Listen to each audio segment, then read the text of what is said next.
los siglos, por la eternidad. Tú eres Dios y no hay más. Te alabamos, Padre, en esta mañana, glorificándote por quien tú eres, el Redentor del mundo, nuestro Salvador, nuestro Señor. Y aquí estamos ante tu presencia, una vez más en comunión y en obediencia, buscando, Padre, estar contigo, buscando oír tu voz, buscando recibir de ti lo que tú tienes para nosotros en esta mañana. La semana ya ha pasado, una nueva comienza, y aquí estamos una vez más porque tú lo has permitido. Honra y gloria a ti una vez más. Bendito eres, Padre, sobre todas las cosas. Pedimos tu bendición ahora en este tiempo. Pedimos, Padre, que tú nos unjas con el entendimiento y el discernimiento necesario. Que tu Espíritu Santo se manifieste entre nosotros. Que nos toque en lo profundo, que nos enseñe, que nos dé claridad. Padre, nos queremos acercar cada día más y más a ti. Queremos estar juntos cada paso que tomamos. Ser guiados por ti. Y te necesitamos, Padre. Te necesitamos porque estamos en una batalla, entendiendo que el enemigo quiere de todas maneras, de todas formas posibles, alejarnos de ti. Pero nuestra confianza está en Cristo y de ti dependemos. Así que, Padre, en esta mañana buscamos sentir esa comunión contigo y una vez más prepararnos para esta semana que comienza, sabiendo que para ti no hay nada, no hay sorpresa. Tú lo sabes todo y confiamos en ti. Bendícenos aquí, bendice toda iglesia reunida en su nombre. En el nombre de nuestro Señor Jesucristo pedimos esto. Y el pueblo de Dios dice: amén. Amén. Pueden tomar asiento. Yo no sé ustedes, pero llega el domingo y el cuerpo nos deja saber que nos estamos poniendo viejos. Es una y otra cosa, el trabajo, la casa, los hijos, los nietos, si no es aquello es lo otro. Y la verdad que uno llega el momento en que el cuerpo dice: ya, por favor, siéntate, coge descanso, desaparécete. Pero nos hace falta, ¿por qué? Porque tenemos fuerzas, tenemos energía. Y ojalá pudiera tener la del nieto mío, porque ese chiquito no para. Pero estamos limitados. Por más energía, por más ejercicio, por más vitaminas, por más, como decimos nosotros, arroz y habichuela que comamos, el cuerpo está limitado. Mentalmente, físicamente, emocionalmente. Y la semana es una carga. Y llega el momento en que uno siente esa debilidad y hace falta ese descanso. Pero qué bueno que nuestro Dios no es así. Qué bueno que Él no está limitado. Y una de las grandes esperanzas y confianzas de los cristianos es saber que nuestro Dios es el Todopoderoso. Amén. Y que para Él nada, absolutamente nada, es imposible. Desafortunadamente, muy a menudo nos desilusionamos, decaemos muy fácilmente cuando enfrentamos estas dificultades y estas cargas en nuestras vidas. Cuando no vemos o cuando no entendemos las soluciones. Cuando vemos los hogares, la sociedad, los gobiernos, el mundo en general, en conflicto, en deterioro, en corrupción, en argumento, en tensión. Cuando lo que vemos es todo alrededor negativo, es fácil uno decaer. Y por eso es que es imprescindible el mantenernos firmes y verdaderamente confiar en el poder de Dios, no en el nuestro, en el poder de Dios para poder enfrentar nuestras tribulaciones. Es necesario tener fe y entender que para Cristo no hay situación, problema o circunstancia que Él no pueda superar. Y eso fue lo que vemos, o eso es lo que leemos en las Escrituras. Eso fue lo que declaró, por ejemplo, el ángel Gabriel cuando le informó a María que ella iba milagrosamente a concebir el Salvador del mundo. En el Evangelio de Lucas, el capítulo 1, versículo 37 dice: porque nada hay imposible para Dios. Ese es el ángel Gabriel afirmándole a María cuando ella decía: ¿cómo puede ser? Yo soy virgen. Porque nada hay imposible para Dios. Más adelante, en su ministerio ya activo, el Señor Jesús, enseñando a sus discípulos una vez más acerca de quiénes iban o quiénes podían entrar al reino de los cielos. Leemos lo siguiente en el Evangelio de Mateo, capítulo 19, versículo 26. Y mirándolos Jesús les dijo: para los hombres esto es imposible, mas para Dios todo es posible. Y esa declaración nos debería dar gran consolación y fuerza para continuar firmes en los caminos del Señor, para poder enfrentar esas tribulaciones que confrontamos diariamente. Dicho esto, ¿cómo entonces podemos explicar cuando acudimos al Señor, cuando rogamos, cuando le venimos a Él sinceramente y los milagros no ocurren? O peor aún, cuando los no creyentes ponen en duda nuestra fe o aún la misma existencia de Dios debido a la falta de soluciones o milagros en un mundo tan perverso. Ese Dios que todo lo puede, ese Dios para el cual nada es imposible, las enfermedades, las guerras, los crímenes, la maldad en general. ¿Dónde está Dios? ¿Cuál es la respuesta? ¿Cómo le respondemos a aquellos que hacen la pregunta?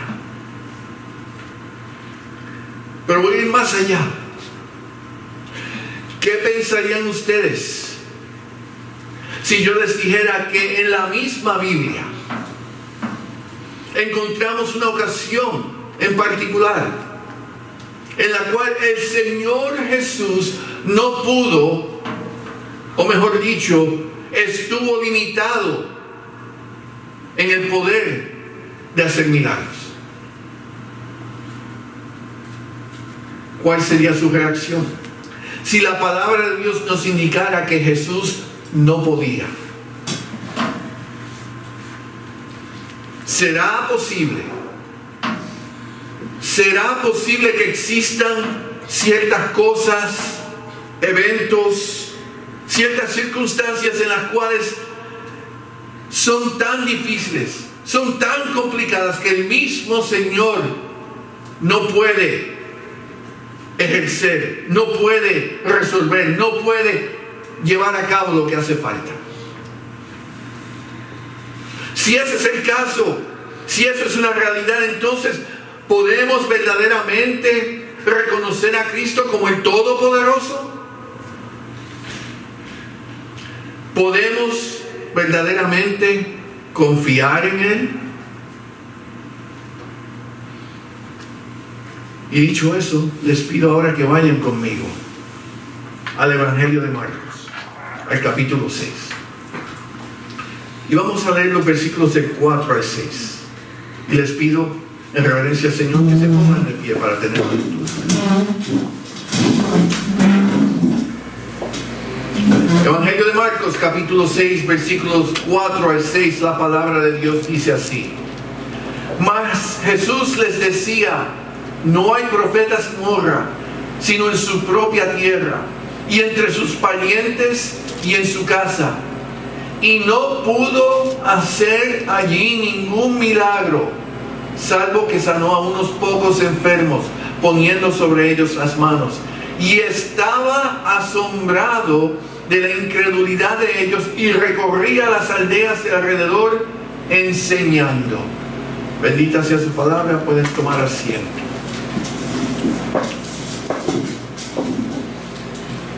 Este texto, el cual es un texto paralelo que encontramos en el Evangelio de Mateo, en el capítulo 13, versículos 57 y 58, parece indicar, basado en lo que acabamos de leer, que el poder de Jesús para hacer milagros estuvo limitado en una de sus visitas a Nazaret. Dice ahí, y no pudo hacer allí ningún milagro. Leemos la palabra de Dios. En los estudios que estamos llevando a cabo los miércoles en la primera carta de Pedro, hablamos específicamente esta semana pasada acerca de cómo el apóstol Pedro exhortó a la iglesia, y esto es importante entender, a la iglesia, a escudriñar las escrituras, a profundizar en ellas. Y obviamente en su época la Biblia como tal no estaba completa, pero el punto es el mismo. El apóstol Pedro le dijo a la iglesia, tienen que poner énfasis en el estudio de la palabra, con el propósito de evitar ser engañados o influenciados por los falsos maestros o falsas doctrinas que ya en su época existían. Y si ya existían en los tiempos de Jesús y Pedro, podemos imaginarnos lo que hoy en día existe, y sabemos de muchas de ellas. Y en su época ya Pedro estaba exhortando a la iglesia a que estudien la palabra de Dios para evitar ser engañados. Primera de Pedro 2:2, y no tienen que ir ahí. Dice, desead como niños recién nacidos la leche espiritual no adulterada. Esa exhortación es de igual manera muy válida para nosotros, para la iglesia de nuestros días. Tenemos que buscar la leche espiritual, pero fíjense que no terminó ahí. Específicamente la leche espiritual no adulterada. La enseñanza de la palabra de Dios pura y santa, como el Señor nos ha dado. Y esa fue la exhortación de Pedro. No oír cualquier enseñanza, no seguir a cualquier maestro, no dejarse guiar por aquello que no es la verdad. Es importante notar, como mencionamos el miércoles, que esa exhortación del apóstol no puso la responsabilidad en los maestros. Ya nosotros tenemos una responsabilidad ante el Señor. Él puso la responsabilidad de aprender en cada miembro de la iglesia de Cristo. Él dijo, desear la leche espiritual. Y lo comparó a un niño como un bebé necesita la leche de su madre. La madre le da a comer al niño cuando él llora. Él expresa su necesidad y su deseo de ser alimentado. Y de igual manera la iglesia necesita desear el ser alimentado con la leche espiritual no adulterada. Y ese es el enfoque de Pedro en su carta, tratando de hacernos entender la importancia de tal hecho. De acuerdo al apóstol, es el deber de cada cristiano el desear las enseñanzas contenidas en las Escrituras para, entre otras cosas, tener una mejor relación con su Redentor, con nuestro Redentor. Y segundo, para poder defender con firmeza nuestra fe cuando somos desafiados por los incrédulos. Dicho todo esto, es mi exhortación a aquellos que no están participando, sea del miércoles o del domingo por la mañana, que hagan un esfuerzo de ir y participar, sea el miércoles, sea el domingo, sean los dos. Hagan el esfuerzo de venir y participar. No es por mí, es para el beneficio suyo. Anuncio no político, no pagado. Regresando al texto, tanto Mateo como Marcos afirman que Jesús vino a su tierra. Versículo 1 en Marcos: salió Jesús de allí y vino a su tierra y le seguían sus discípulos.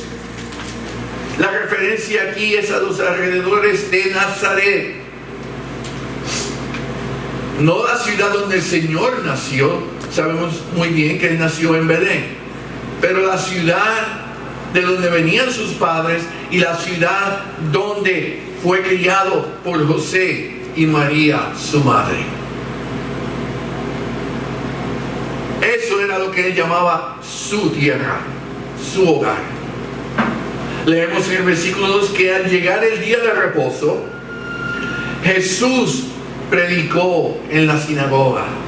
El Señor estaba activamente llevando a cabo su obra, lo que Él vino a hacer, y lo hacía públicamente, sin temor, sin vergüenza, y al frente de todo aquel que necesitaba oír. Y en este caso, en el día de reposo, en la sinagoga, en el templo. Y el texto nos indica que el Señor enseñaba con gran sabiduría y que hizo grandes obras, confirmando la doctrina que enseñaba y quién Él era. Fíjense, versículo 2 de ese capítulo 6. Y llegando el día de reposo, comenzó a enseñar en la sinagoga, y muchos oyéndole se admiraban y decían, en otras palabras, veían a alguien que tenía autoridad, que hablaba con elocuencia y que lo que hablaba tenía poder. Y sigue adelante y dice, ¿de dónde tiene estas cosas? ¿Y qué sabiduría es esta que le es dada? Y estos milagros que por sus manos son hechos. El Señor estaba demostrando quién Él era, en todo sentido de la palabra. Desafortunadamente, una vez más, a pesar de que su audiencia, como acabamos de leer, se asombraba y admiraban su sabiduría y su poder, ellos ya tenían un corazón duro que rechazaba eso que estaban viendo. Y ellos se ofendieron en sí ante su persona, se ofendieron por lo que hacía y tenían prejuicios contra Él y lo miraban con desprecio. Y es como si fuéramos a una parte del mundo, África, lugares de pobreza, lugares de necesidad material, física, de salud, y llegue un médico y comience a sanar a los niños y a sanar a los enfermos y darles los alimentos y las medicinas, y ellos están viendo los resultados y viendo todo eso, y dijeron, ¿y quién es este que viene aquí a sanar? ¿Y por qué vino? ¿Quién lo invitó? ¿Quién lo llamó? Miren el versículo 3. ¿No es este el carpintero, hijo de María, hermano de Jacobo, de José, de Judas y de Simón? Y no están aquí también con nosotros sus hermanas. Y si alguien tenía duda de que Cristo tenía hermanos o hermanas, por favor, marquen ese versículo. Ahí está dicho. Pero fíjense el final del versículo que dice ahí. Y sé que escandalizaban de él. No apreciaban lo que estaban viendo. No apreciaban la sabiduría, los resultados. Por el contrario, se escandalizaban. Eso no es un término positivo. Por esa razón, ya ellos estaban rechazando quién Jesús era. Y por eso no recibían la enseñanza que les estaba dando. Versículo 4. Mas Jesús les decía: no hay profeta sin honra, sino en su propia tierra y entre sus parientes y en su casa. El mismo Señor reconoce lo que está sucediendo. Y es interesante que Él dice: en todos los lugares que yo voy, el peor es mi hogar. Es lo que está diciéndonos ahí. Y cuando yo le hice, eso está un poquito fuerte, como yo ir a visitar a mi madre y decirle: este es el peor lugar que yo voy a visitar. Pero hay que entender el contexto de lo que Él está hablando. Y los escolares, en verdad, aclaran que era muy común, no solamente con Jesús, pero con los hombres de Dios, los profetas de Dios, el ser rechazado mayormente en su propia tierra. Y en realidad, si pensamos verdaderamente, no es tan difícil de entender. Cuando venimos a Cristo, ¿quiénes son los primeros que nos rechazan? Familia y amistades. Pero ¿cómo es posible? Mi familia. Sí, pero es que ya tú no eres como nosotros. Y es verdad. Gracias a Dios, ya no somos como ellos. Pero da lástima. Y eso es lo que aquí Jesús expresa. Ahora, en relación a la visita del Señor a Nazaret, a esta región, Marco registra una declaración curiosa cuando dice: y no pudo hacer allí milagros. No milagros, ningún milagro, salvo que sanó a unos pocos poniéndole las manos. En nuestros días sabemos y oímos de estos hombres y mujeres conocidos como sanadores de fe.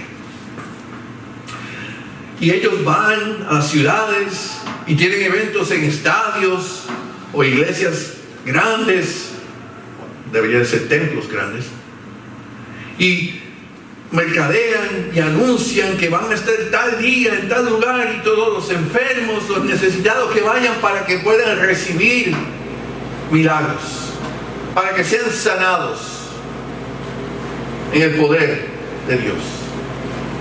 Y sabemos de muchos. En la televisión los vemos, como ellos controlan, porque la verdadera palabra es controlan el Espíritu Santo. Ellos hacen y deshacen, lo tiran para acá, lo tiran para allá, tocan, la gente se cae y están sanados de paralíticos, de ciegos, de esto, lo otro. Sin embargo, hay duda en lo que sucede ahí, y se ha comprobado que muchas veces no es tan cierto lo que está sucediendo. Estos mismos individuos con frecuencia usan y aplican estos versículos en un intento de explicar su propia incapacidad de realizar milagros genuinos. Va más allá. Si algunos reclaman la verdadera falta o la suficiente falta de fe de parte de la audiencia o de los individuos que no pudieron sanar, no fueron ellos, fueron ustedes. No tenían suficiente fe. Pero la pregunta es: ¿cómo podemos explicar estos pasajes bíblicos? Estos difíciles pasajes bíblicos al no creyente. Cuando dice ahí que Jesús no pudo hacer allí ningún milagro. ¿Cómo explicamos razonablemente que el Señor estuvo limitado?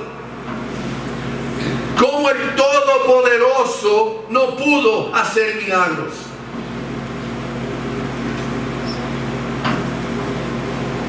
Por eso es que nuestra atención en cuanto al texto aquí debe centrarse en varios factores importantes.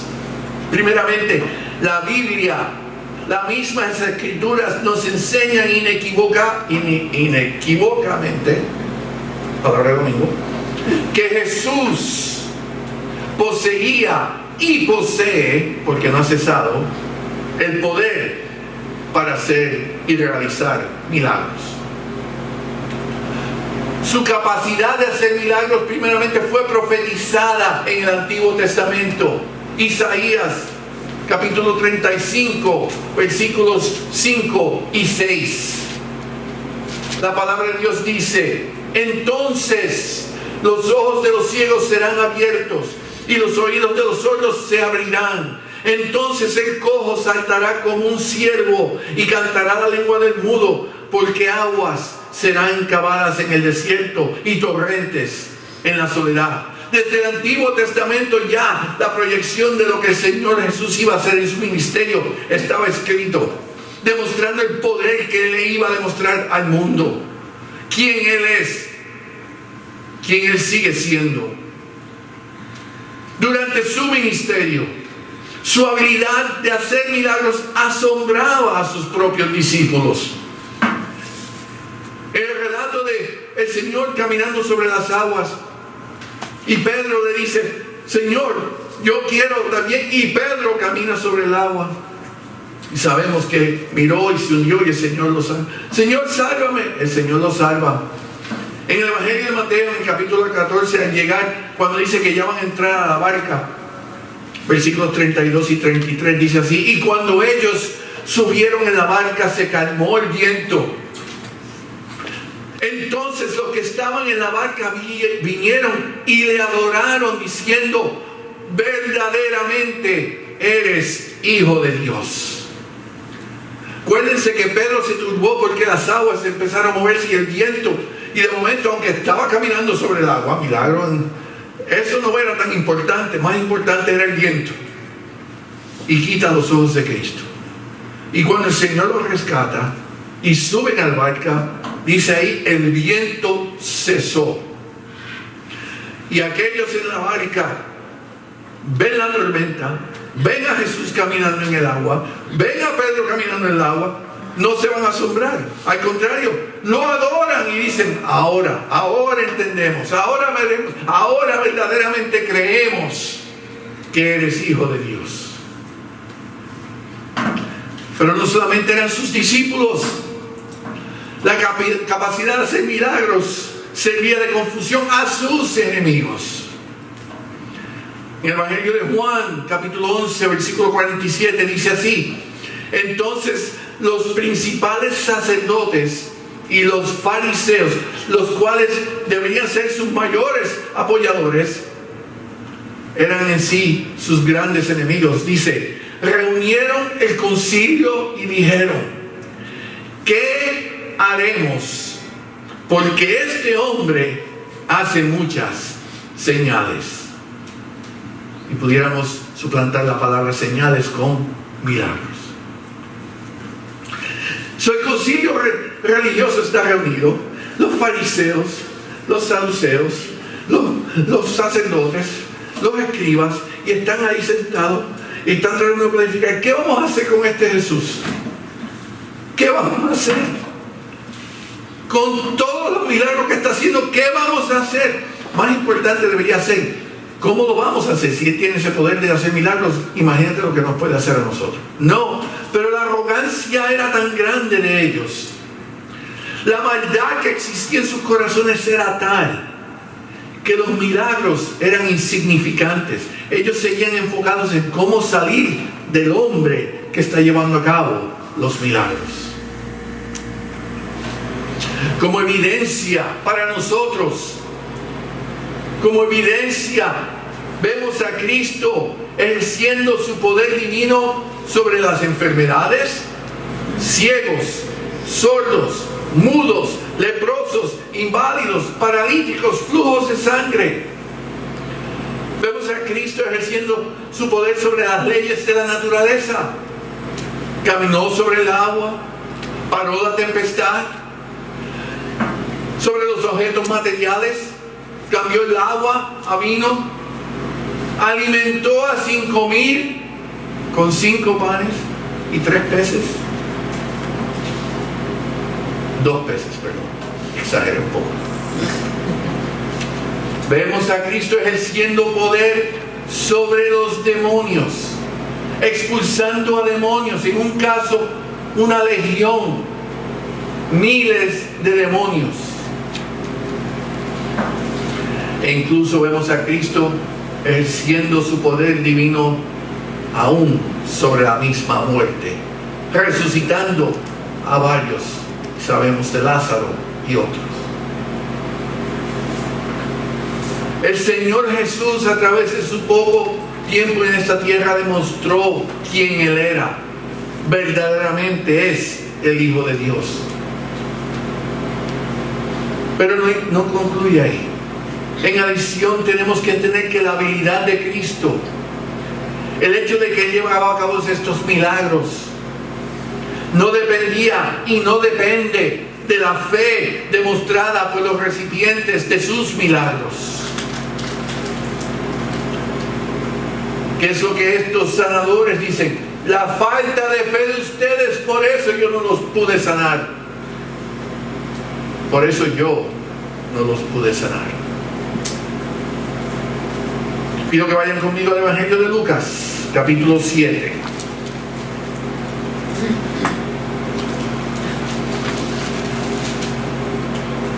Versículos 11 al 16.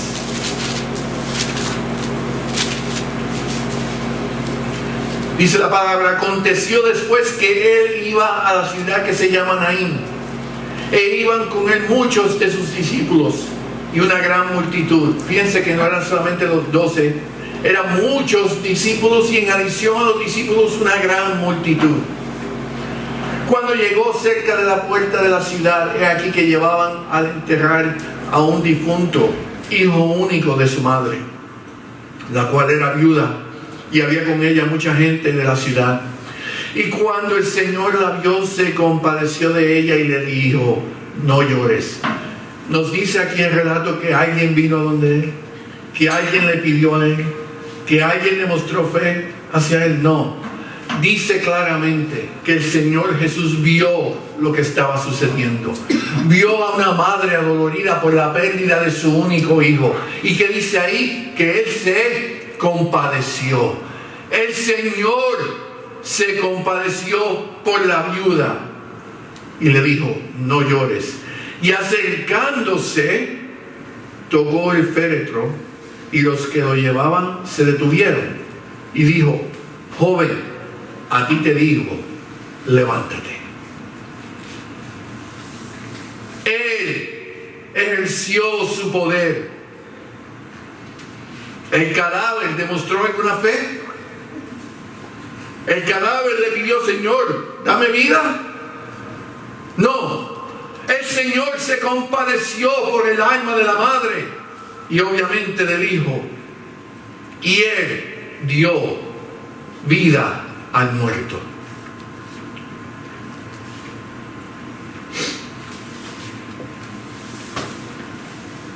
Tenemos que indagar las Escrituras. Tenemos que escudriñar la palabra de Dios. En vista de toda y esta amplia gama de ejemplos, es difícil concebir que Jesús no hubiera podido tener el poder de ejercer milagros en Nazaret durante su visita. Cuando Marcos dijo no hizo ningún milagro, no podía estar haciendo referencia a la falta de poder del Señor Jesús. Leyendo lo que acabamos de leer, entendiendo lo que la palabra nos dice, y una vez más entendiendo que esto no fue hecho a secreto, el Señor obró públicamente. En este caso del hombre que resucitó, dice: muchos discípulos y una gran multitud estaba presente. En otras palabras, habían testigos que podían confirmar lo que se llevó a cabo. Entonces, debemos comprender que tiene que haber una razonable explicación del por qué el Señor Jesús no hizo o se limitó en milagros. Y el contexto más amplio del episodio lo proporcionó. Una comparación de Marcos, capítulo 6, y Mateo 13 nos ayudan a obtener la respuesta. Mientras que Marcos registra a Cristo diciendo que no pudo hacer allí ningún milagro, Mateo, por otro lado, lo dice así: y no hizo allí muchos milagros a causa de la incredulidad de ellos. Tanto Mateo como Marcos afirman el mismo hecho básico: había un problema, y debido al problema el Señor Jesús no hizo. Ahora, la forma en que lo expresaron respectivamente fue ligeramente diferente. Y es igual que cuando vemos todos una misma película y alguien más adelante nos pregunta ¿cómo fue la película? Yo voy a dar mi versión y usted va a dar la suya. Los hechos de la película no cambian.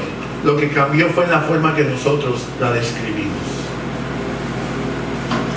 Y el problema aparente es con la expresión de Marcos cuando dice no pudo hacer. No pudo hacer, porque nos da a entender como que el Señor estaba incapacitado de hacer algo. Pero como hablamos al principio, para Dios nada es imposible. Y ahí es que cada uno de nosotros tenemos que mantenernos firmes. Para Cristo nada es imposible. Y es una declaración no humana, una declaración celestial, por un ángel y por el mismo Dios, que dijo: para el hombre es imposible, pero para Dios nada es imposible.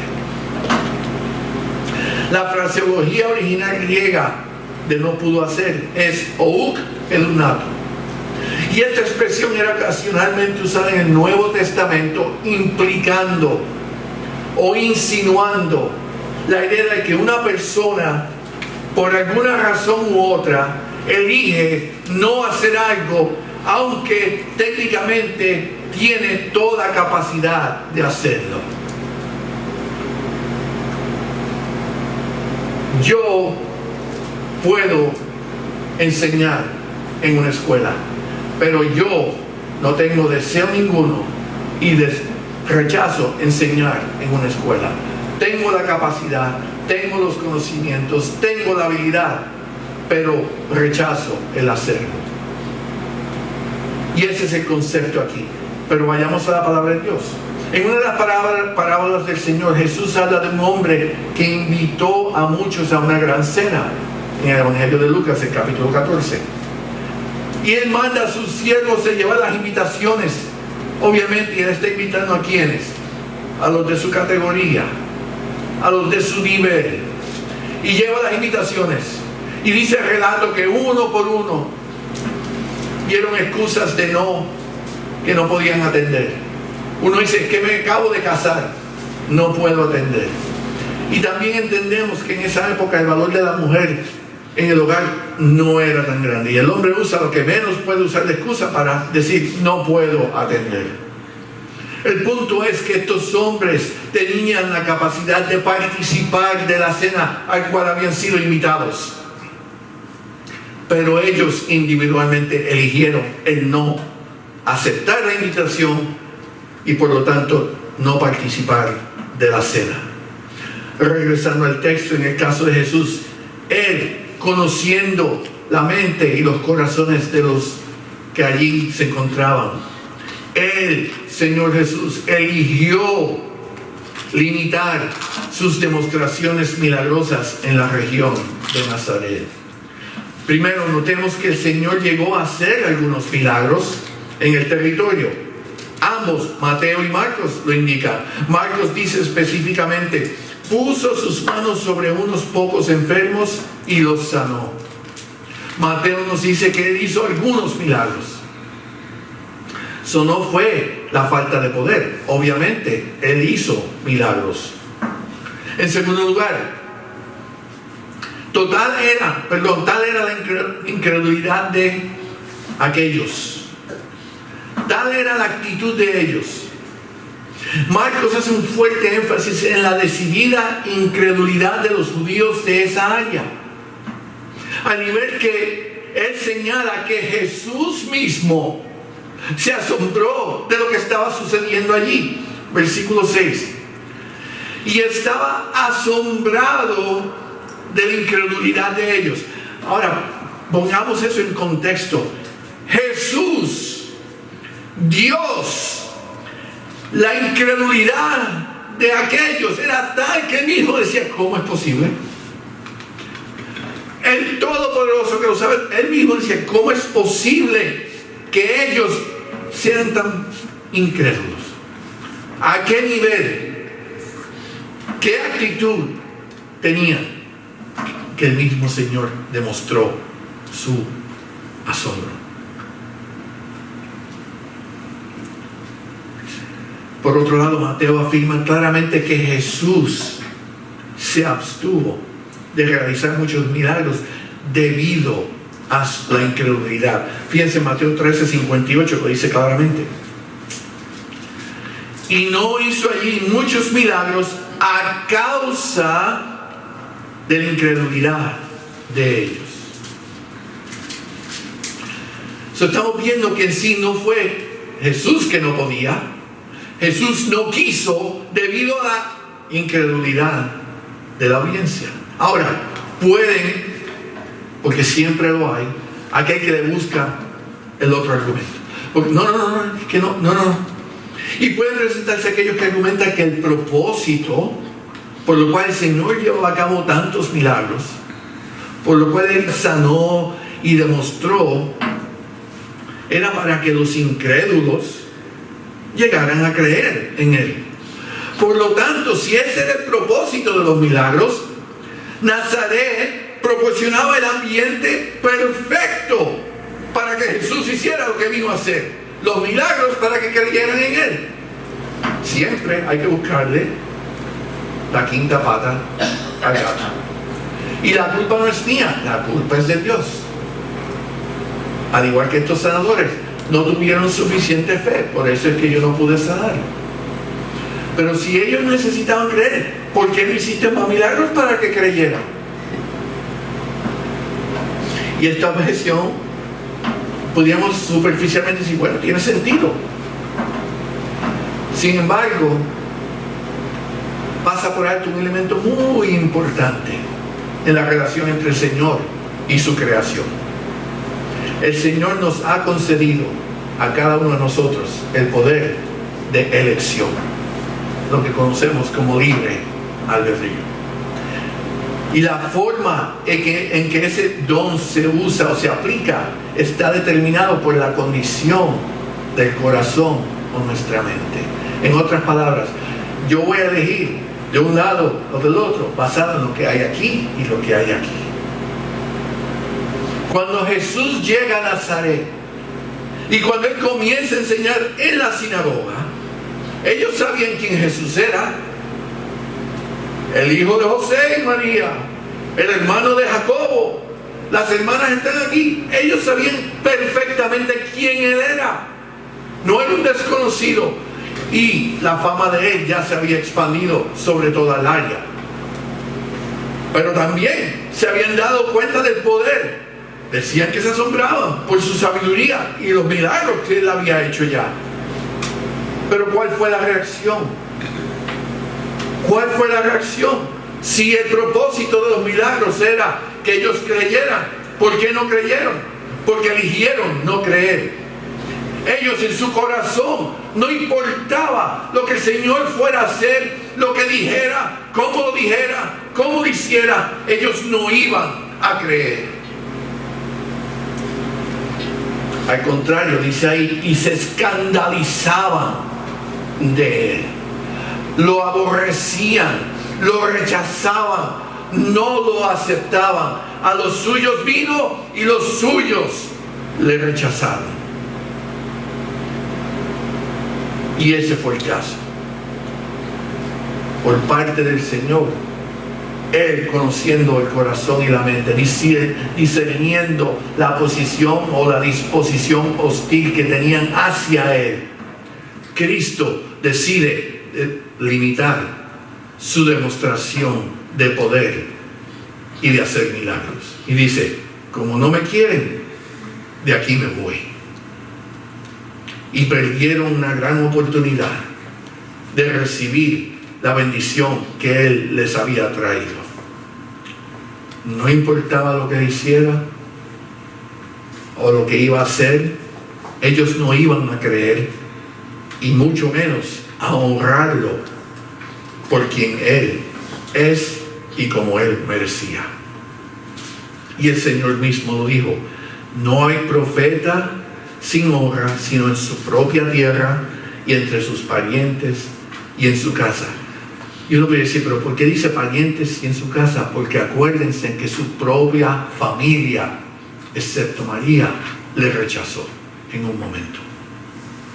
Cuando el Señor lo expresa por su propia experiencia y nos los aclara a nosotros para que entendamos que cuando nosotros venimos a Cristo, los primeros que nos van a rechazar son los más cercanos a nosotros. Y si se lo hicieron a Él, ¿de qué nos quejamos nosotros? En conclusión, al considerar toda la evidencia, al mirar en realidad el contexto y entender lo que está sucediendo, tenemos que concluir que no hay ningún problema, contradicción o conflicto en la narrativa bíblica. Como muchos llaman, la palabra se contradice. No. El problema radicaba en aquellos y hoy en los corazones de aquellos que buscan fallas en la vida de Cristo y en las Escrituras y que no quieren someterse a Él. Y esa es la realidad. No quieren someterse a Dios. Por lo tanto, aquí hay algo que no va. Aquí hay errores. Aquí hay discrepancias, aquí hay contradicciones, porque no puede ser. Y el problema sigue radicando en la mente y los corazones del hombre pecador, que no quiere aceptar que hay un ser todopoderoso, mayor que Él, que lo creó a Él y al cual Él necesita someterse. La realidad es que en un futuro muy cercano el Señor va a regresar. Y para muchos este evento va a ser causa de vergüenza y sufrimiento eterno. Y es inevitable. El Señor vuelve. Pero para su iglesia, en ese día, vamos a ser partícipes y vamos entonces a vivir lo que el apóstol Juan declaró en Apocalipsis 19, versículo 6, cuando dijo, y oí como la voz de una gran multitud, como el estruendo de muchas aguas, y como la voz de grandes truenos que decía, aleluya, porque el Señor nuestro Dios Todopoderoso reina. Y el pueblo de Dios dijo, amén, amén. El Todopoderoso reina. Él no va a reinar, Él reina, ha reinado y seguirá reinando por la eternidad. Y nosotros vamos a ser partícipes de esa celebración. Y ya esa fecha se acerca cada día más y más. Estemos al tanto y no nos dejemos guiar por estos falsos maestros y doctrinas, y mucho menos por aquellos que ponen en duda nuestra fe. Cristo vive y eso es un hecho que ellos no pueden cambiar. A Él sea la honra y la gloria. Amén. Padre Santo, aleluya. Tu palabra ha sido expuesta tal y como ha sido escrita.